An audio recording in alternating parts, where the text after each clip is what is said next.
¿Quieres conocer las últimas tendencias en la educación? ¿Escuchar conversaciones con expertos e historias inspiradoras del ámbito educativo? Estás en el lugar correcto. Escucha nuestro siguiente episodio de Relace Webcast. Buenos días, buenas tardes, buenas noches. Bienvenidos y bienvenidas a la segunda temporada de Relace Webcast, Oportunidades sin Fronteras. Un espacio creado para compartir recursos e ideas para enriquecer y visibilizar las prácticas educativas en nuestra región. Durante esta segunda temporada abarcaremos algunas de las prácticas educativas innovadoras que hicieron parte de nuestro Congreso EPIC 2024. En este capítulo de la segunda temporada tendremos y me complace presentar a Valodia Pacheco Rivera. Es profesor de español como lengua extranjera con más de 20 años de experiencia. Actualmente enseña en Changchun Normal y en la Universidad de China y colabora con otras universidades del país. Es examinador DELE B1 y B2, capacitador del CIELE con formación en docencia universitaria. Es especialista, máster y doctor en ciencias de la educación. Además fue vicedecano y jefe de departamento en la Universidad de La Habana, donde también integró el comité académico de la maestría en estudios lingüísticos del español. Su investigación se centra en el diseño y gestión curricular para él. Ha sido conferencista en México, Canadá y otros países. Cuenta con 17 artículos publicados y revisor de revistas académicas, entre ellas la revista científica Mendieves de la Universidad del Pinar del Río, y además también es revisor internacional del Repositorio Latinoamericano de Convocatorias Educativas Relace desde el 2013.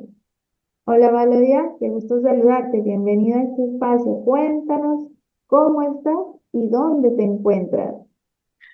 Hola, profesora Diana, un placer estar acá con usted compartiendo y bueno, con toda la comunidad de profesores de Latinoamérica y todos los que nos escuchan en el mundo y nos pueden ver. Pues como bien decía, soy profesor de la Changchun Normal University aquí en la provincia de Jilin en China. Actualmente estoy acá. Y desde 2019 pues me desempeño aquí como profesor de L, español como lengua extranjera, y he sido también profesor de español con fines específicos o fines profesionales, que es el tema que hoy vamos a estar abordando. Y entonces pues acá estoy. Un placer compartir con ustedes. Igualmente, para nosotros es un placer, un honor fuerte tener con nosotros este día y bueno, con esta diferencia horaria que nos destaca, pues un privilegio poder contactarte. Unas 14 horas 14 horas. y menos 3 grados ahorita, pero bien. ¡Wow! Bueno, Valodia hoy nos viene a presentar su práctica educativa innovadora con la cual fue seleccionada para participar en el Congreso de EPIC 2024 denominada Enseñanza del Español, Lengua Extranjera y Español con fines profesionales. Valodia, ¿cuáles crees que son los principales desafíos que enfrentan los estudiantes de español como lengua extranjera, especialmente en entornos profesionales? Bueno, primero quiero comentar que la enseñanza del español tiene varias disciplinas, o sea, español como lengua materna, que lo tenemos nosotros, los hispanohablantes, el español como lengua extranjera, son todos los estudiantes que no son hispanohablantes y que van a estudiarlo, y el español con fines profesionales. Derivado del español como lengua extranjera, pues está el español con fines profesionales o español con fines específicos.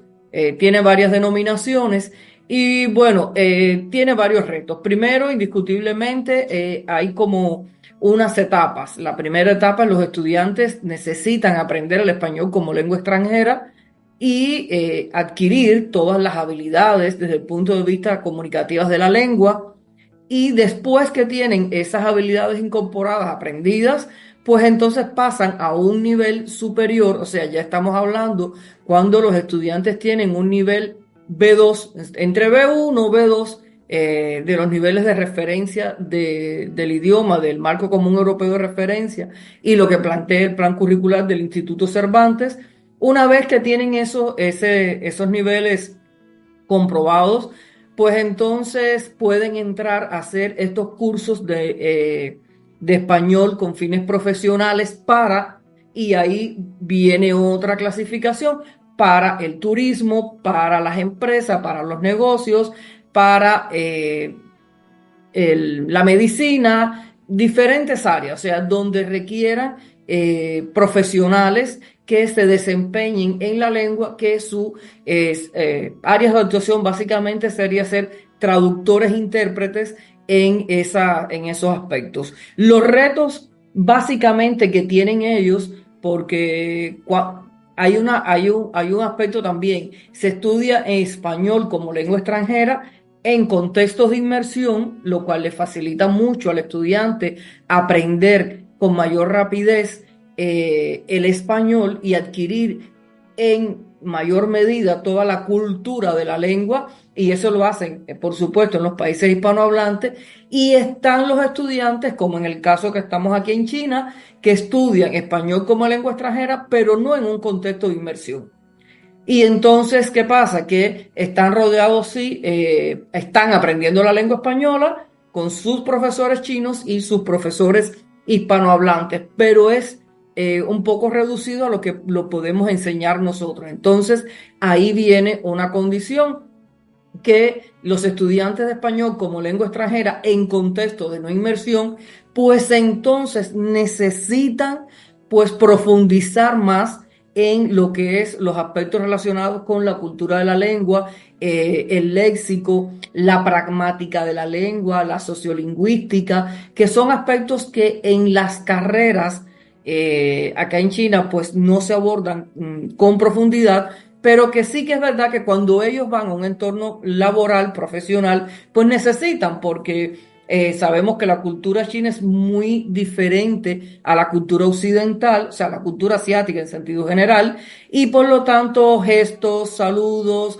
formas de expresarse, de interactuar, pues entonces un poco que a veces va al choque cultural, y es lo que ahí están uno de los retos. Y pensar también que otro elemento es el vocabulario y la terminología específica para un área determinada. O sea, no es el mismo léxico, el sistema de palabras, de frases que tiene que aprender un estudiante que no es estudiante, por ejemplo, de negocios o de contabilidad, y tiene que dominar todo el sistema, ¿verdad? Desde el punto de vista de la lengua y del léxico, vocabulario, todo el sistema relacionado con los negocios. Yo en la clase les digo, ustedes no son estudiantes de economía, pero tienen que saber lo que es una factura, cómo se hace los avisos, cómo se hace una entrevista de trabajo, cómo prepararse para una entrevista de trabajo, qué es un organigrama en una empresa, cómo se hacen las cartas, los diferentes tipos de cartas. O sea que son varios aspectos que ellos tienen que aprender a dominar. Y eso, los que están en un contexto de inmersión lingüística, pues un poquito que es más fácil, pero los que no están en contexto de inmersión, pues también tienen ese, diríamos, handicap ahí para tratar de pues profundizar en este sentido. O sea, la enseñanza, incluso hay cursos de un año, 2 años, que son y titulaciones que da el Instituto Cervantes relacionados con esto para el español con fines profesionales y en dependencia del área donde requieran trabajar. Muchas empresas piden certificados también, titulaciones del Instituto Cervantes que validen que esa persona está capacitada, que no es hispanohablante, pero está capacitado para trabajar o laborar en una empresa donde el equipo en su mayoría es hispanohablante nativo. Entonces, ahí están esos retos, esas principales cuestiones que yo veo a mi modo de ver que tiene mayor incidencia. Interesante toda esta clasificación que nos acabas de mencionar. O sea, y claro, cuando uno va ubicando cada uno de los espacios hace sentido, ¿no? Donde yo voy a conversar cambia, ¿no? Mi contexto, ¿verdad? Mi Ujú. vocabulario, donde lo voy a aplicar. Y qué interesante también, bueno, pues como es con fines profesionales, específicamente trabajar con un, ¿verdad? Lenguaje específico, una enseñanza específica.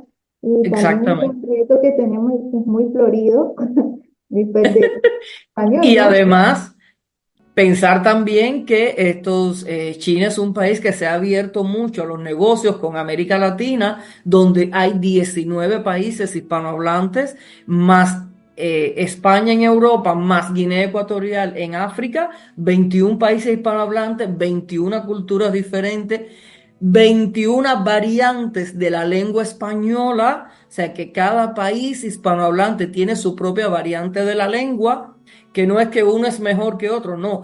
Cada país tiene su propia variante de la lengua española y ellos, pues en dependencia de eso, pues ahí también tienen que incorporando esos aspectos de la variante de la lengua que nosotros, es verdad, en las clases, pues tratamos de darle como que todo, un poquito de cada país. Yo soy profesor de panorama cultural de América Latina y de literatura latinoamericana y tratamos de que puedan tener al menos esa visión de los países, de la diversidad cultural de los países, cultural y lingüística que tenemos los países hispanohablantes. Y eso también es otro aspecto. Interesantísimo y solo me pongo a pensar, ¿no? Una llamada telefónica, la diferencia, ¿no? Como Honduras, Cuba, Chile, o sea, Ajá, diferencias de una sola palabra, ¿no? Y cómo cambia y manejar ese contexto en un ambiente profesional que no es hispanohablante, es un reto bien grande, pero es un desafío interesantísimo este contexto que nos acabas de mencionar. exactamente. Y bueno, en ese mismo marco, ¿verdad? ¿Podrías explicarnos cómo es que varía la metodología de enseñanza del español en contextos generales versus contextos específicos como estos, ¿verdad? Profesionales. Ajá, sí. A ver, la metodología de la enseñanza del español como lengua extranjera, bueno, la enseñanza en sentido general, el enfoque es comunicativo. Eso está planteado así en el plan curricular del Instituto Cervantes, está bien declarado y establecido en el marco común europeo de referencia y entonces ese enfoque comunicativo, ¿verdad? Lo que nosotros ya para la enseñanza de lengua, una licenciatura, por ejemplo, en filología hispánica, como tenemos acá, y existen en la mayoría de las universidades chinas, pues entonces abordamos todas las habilidades de la lengua, trabajamos con diferentes enfoques, siendo el rector el comunicativo, pero sí que es verdad que nosotros hemos ido pues trabajando con mucha fuerza el, eh, el enfoque por tareas, o sea, para el caso de la enseñanza del español con fines profesionales y la simulación, o sea, simulamos empresas de manera, por supuesto, que ellos tengan una referencia muy de cerca. Por ejemplo, en español del comercio, yo desde el primer día de la clase, pues le digo a los estudiantes, vamos a formar 4 equipos, cada equipo va a pertenecer a una empresa, por ejemplo, Huawei, Sinopec, son empresas chinas que tienen convenios con América Latina. Ellos, el aula se distribuye en 4 empresas y desde la primera hasta la última clase, ellos están organizados en una empresa de manera simulada. Y ellos así van a designar un jefe de equipo, que es el director de la empresa, uno de recursos humanos, uno de jefe de ventas, otro de marketing, y cada estudiante pues está ubicado en un organigrama. Y a partir de eso vamos desarrollando todas las habilidades. O sea que la simulación en la enseñanza del español con fines profesionales juega un papel trascendental. ¿Por qué? Porque es lo que más nos permite acercar al estudiante a esa realidad que después van a tener cuando lleguen a la empresa. Entonces, la simulación, el trabajo con el vocabulario muy fuerte. Aquí, a diferencia, por ejemplo, no abordamos a profundidad la gramática, porque esos son conocimientos que tienen aprendido. A los chinos les gusta mucho trabajar la gramática, la repetición, pero ya esos son contenidos que tienen aprendido desde el primero, segundo, tercer año de la carrera. Y ya estoy diciendo, me estoy refiriendo a asignaturas que están dentro del plan de estudio de la carrera. O sea, que se imparten en segundo semestre, tercer año, primer semestre de cuarto año, porque ellos después van a hacer prácticas laborales. Hay cursos, ya le decía, que tienen mayor profundidad, mayor duración, pero en lo que respecta a la carrera, sí que hay asignaturas también como español para el turismo o español de viajes, donde ellos también tienen que desempeñarse como una especie de agencia de viaje o hacer representaciones en un hotel. Aplicamos mucho la interacción, o sea, la expresión e interacción oral se desarrolla mucho en estas clases y la expresión e interacción escrita, dos habilidades que para ellos pues son un poco fuertes, pero las trabajamos, aunque en sentido general se trabajan todas. Pero sí que la simulación y el enfoque por tareas, o sea, de orientarles el desarrollo de tareas de menor a mayor complejidad. Durante todo el semestre van avanzando por tareas junto al método de la simulación con un enfoque comunicativo que sería el eje transversal en todo el proceso de enseñanza.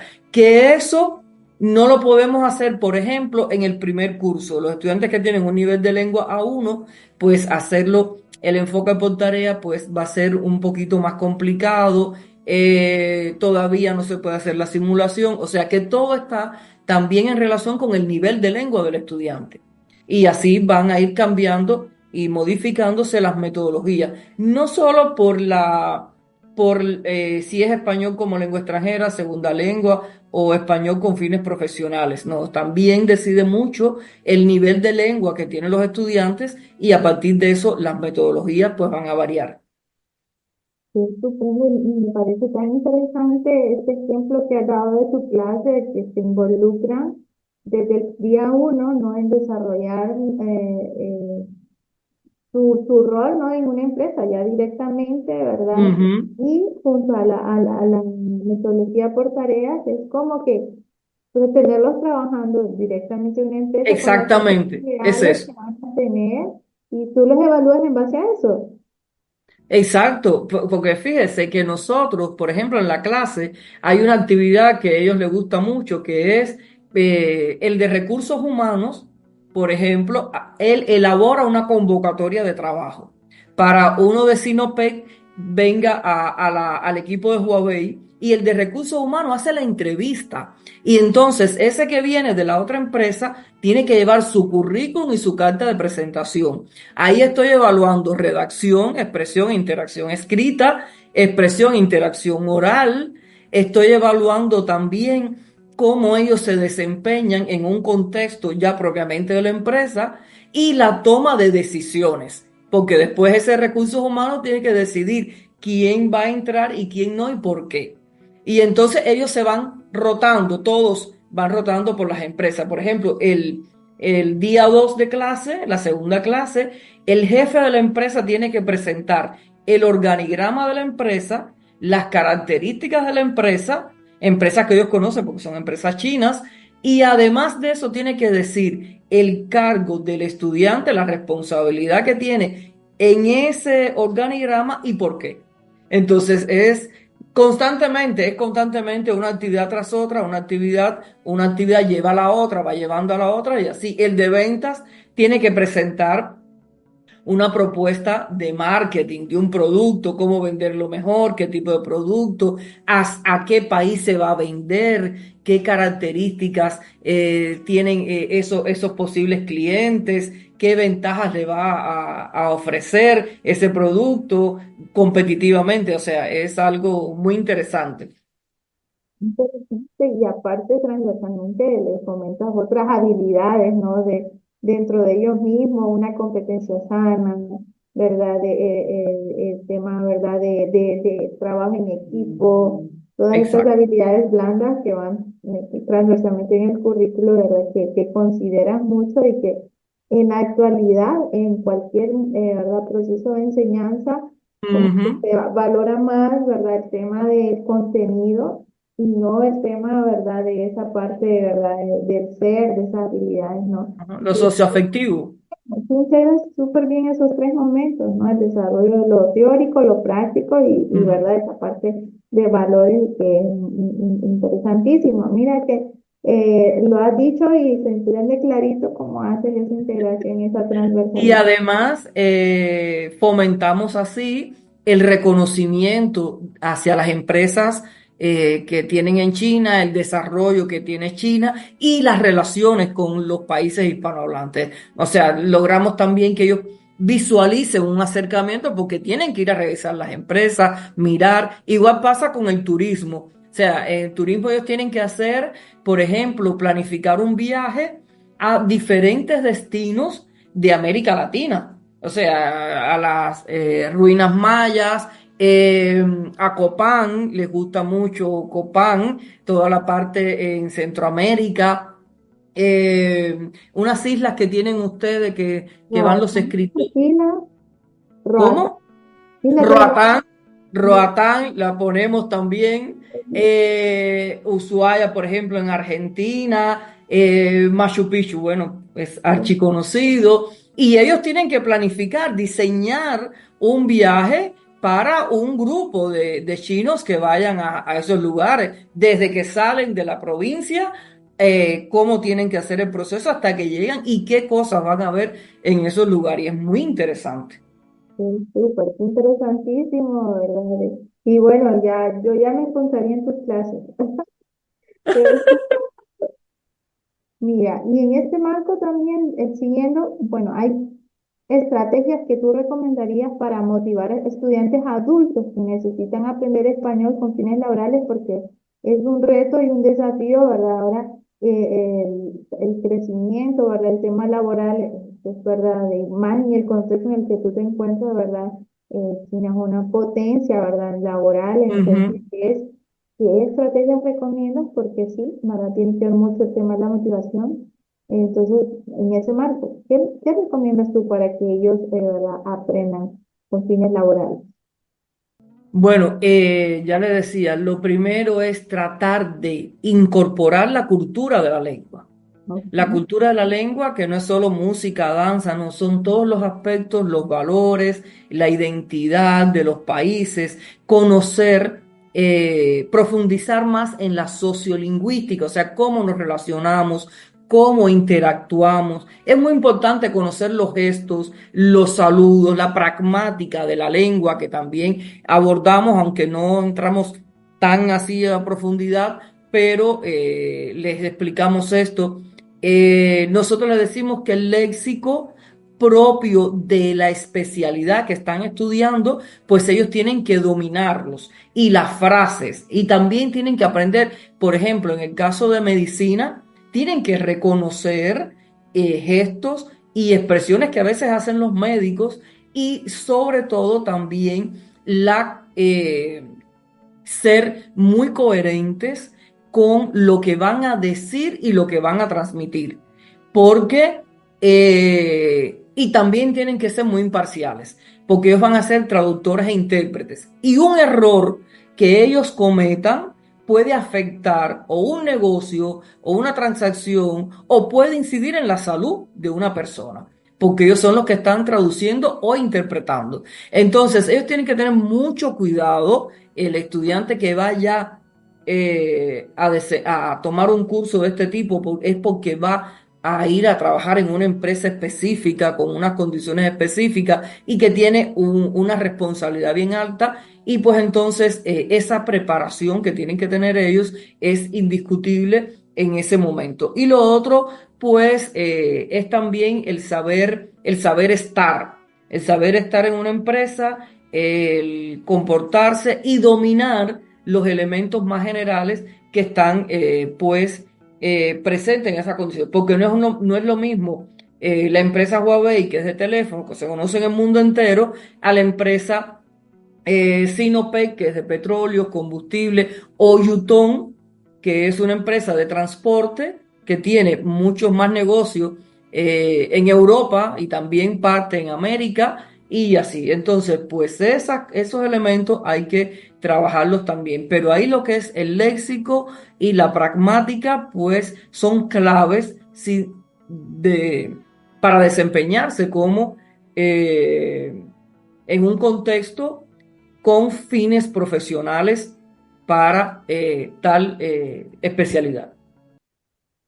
Cuéntame, el tema de la motivación cultural incide mucho la decisión de donde tú ubicas los contextos, ¿verdad? Por ejemplo, pienso, Honduras, ¿verdad? Se reconoce por Venas de Copano y por las islas, pero cuando Ujú. tú trabajas, ¿verdad? Ese tema, de mencionar todas esas, ¿verdad? Esa parte técnica para utilizar el tema de la motivación, tú tienes, ubicas como claves o tomas, ¿verdad? Algo que destaque culturalmente, o cuál es tu estrategia para, de verdad, que apliquen ese interés, ¿verdad? O esa fluidez en A ver, Latinoamérica, ¿no?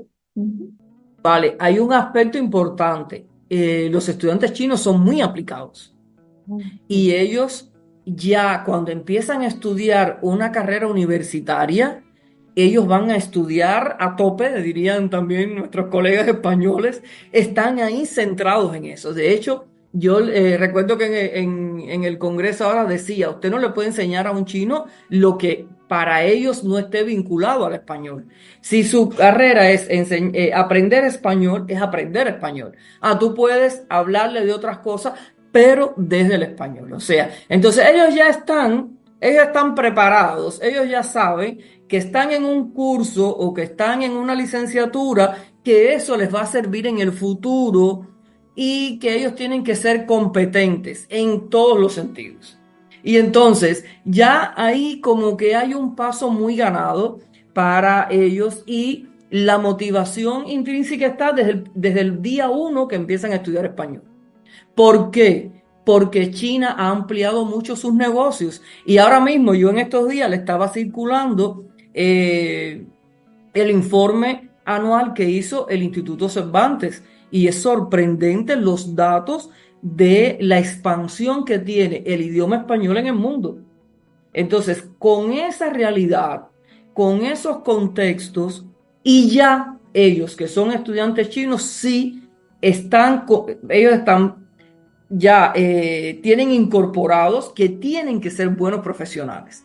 Y ellos se preparan en ese sentido. O sea, nosotros lo que hacemos es conducir, canalizar todas esas necesidades y apoyarlos, pero ellos ya tienen esa condición incorporada. Ellos no van a estudiar por estudiar una carrera universitaria. Ellos no van a pasarse 4 años en una universidad porque se lo pasaron y me gradué. No, ellos van a estudiar porque saben que eso les va a ser importante, pero también saben que muchos estudiantes en China están estudiando español, aprendiendo español, y fuera de China también. Y entonces eso los hace que tienen que ser cada vez estar mejor preparados. Y entonces, pues por ahí también, y ya le decía, el contexto político internacional y la expansión que ha ganado hoy y que tiene el idioma español y que va a seguir teniendo, reafirmado ahora con este informe que dio el Instituto Cervantes, pues ya eso ha sido para ellos pues un detonante importantísimo. Ahora te pregunto, pues me dices un poco, esta decisión tuya de irte no a China y en el rol de docente, pues cuál ha sido como tu desafío, pero también cuáles han sido pues esas riquezas o esos aprendizajes que te llevan, ¿no? De estar en este contexto. Ah, sí. Bueno, a ver, también empezar, comentar que la facultad, bueno, en Cuba, la enseñanza del español a extranjeros tiene más de 40 años de experiencia en la Universidad de La Habana y después en otras universidades del país. Y después, aproximadamente 2006, pues se crea el programa de enseñanza de español a estudiantes chinos, solo estudiantes chinos, por un convenio bilateral. Y en el 2011, pues se instituye ya la Facultad de Español para no hispanohablantes que pasa a ser ya también una facultad, o sea, es carrera facultad y entonces, bueno, en ese proceso he tenido el honor de estar desde el día desde el primer día. Y hemos aprendido mucho de la cultura china, a comportarnos. Por ejemplo, ayer mismo estoy diciendo en la clase, para mí es muy difícil todavía no ver hay muchos estudiantes que son buenos, tenemos relaciones de amigos, pero no le doy la mano, o sea, no le damos la mano, no saludamos con besos en la cara normalmente como hacemos. De hecho, ya casi que mis colegas cubanas, pues nos vemos, hola, ¿qué tal? Y no nos saludamos así con besos, porque ya nos resulta un poco extraño. Y también estar en un país que el desarrollo que tienen es muy grande. O sea, es una cosa que para lo que yo digo cada vez que voy a Cuba, me dicen mis colegas y amistades, vienes del futuro, porque lo que hay aquí es increíble. Solo verlo puede tener una magnitud de cómo puede ser el desarrollo y cómo un país crece cuando todas las personas se ponen en función del desarrollo. Y entonces es ser aplicados, ser constantes, ser trabajadores, es una de las cualidades o de las cualidades más importantes que tienen ellos y que uno aprende también. Además, hay que ser muy meticuloso, muy cuidadoso, respetar y en ese sentido, pues hemos aprendido muchísimo, también por supuesto de la cultura, una cultura milenaria, que cada vez que usted va a un lugar o pasa, ves esa conjunción entre historia antigua, muy antigua, y mucha modernidad. Puedes ver un templo budista chino aquí y más unas cuadras tal vez, un rascacielos. Y entonces, o puedes ver, por ejemplo, un centro comercial, el más grande de Asia, bajo techo y cosas así. Entonces, y mucha tecnología, robótica, celulares, todo. Entonces, estás en un contexto donde a veces uno va en la calle y parece que va chiquitico, así, ¿no? Porque los edificios están altos. Pero sí, es espectacular.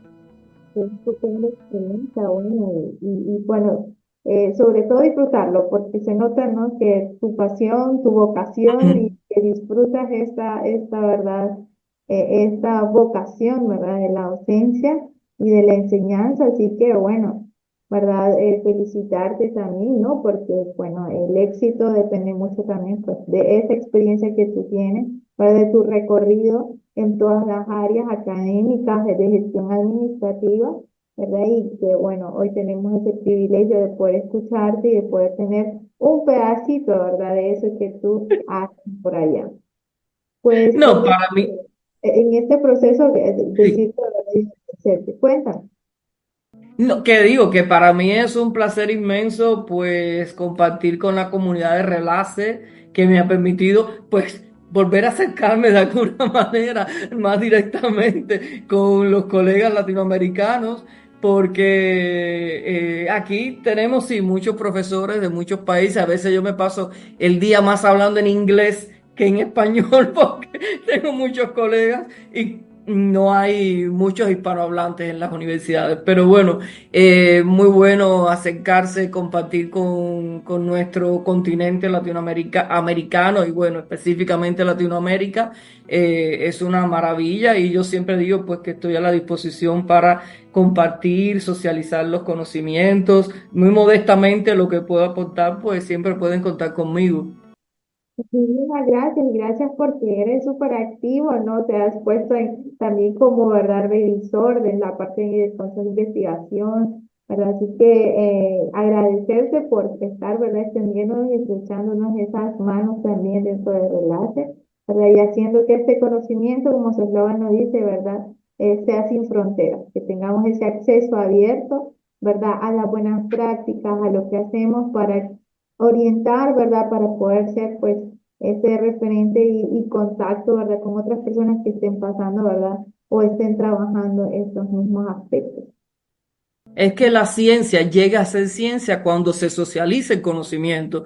Si usted se queda con el conocimiento y no lo socializa, no llegas a ser ciencia. Entonces, una vez que lo socializas, intercambias, te critican, te apoyan, dan criterios, opiniones, felicitan o no, eso es ciencia cuando socializamos, y eso es lo bueno de la ciencia.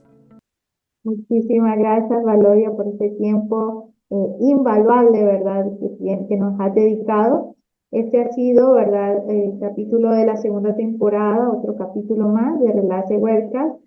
Hemos conocido la práctica educativa innovadora de la enseñanza de lengua extranjera y español con fines profesionales, la cual hizo parte de nuestro Congreso EPIC 2024. Gracias por acompañarnos en este webcast del Repositorio Latinoamericano de Convocatorias Educativas Relace, Oportunidades sin Fronteras. Esperamos que hayan disfrutado y les invitamos a seguir enriqueciendo la educación en nuestra región. Recuerden que pueden seguirnos en nuestras redes sociales, donde nos encuentran como Repositorio Latinoamericano de Convocatorias Educativas. Hasta la próxima. Gracias por acompañarnos en este episodio de Relace Webcast. Esperamos que la información que hemos compartido te haya inspirado, motivado y brindado nuevas herramientas para tu empoderamiento. Nos escuchamos en el próximo episodio.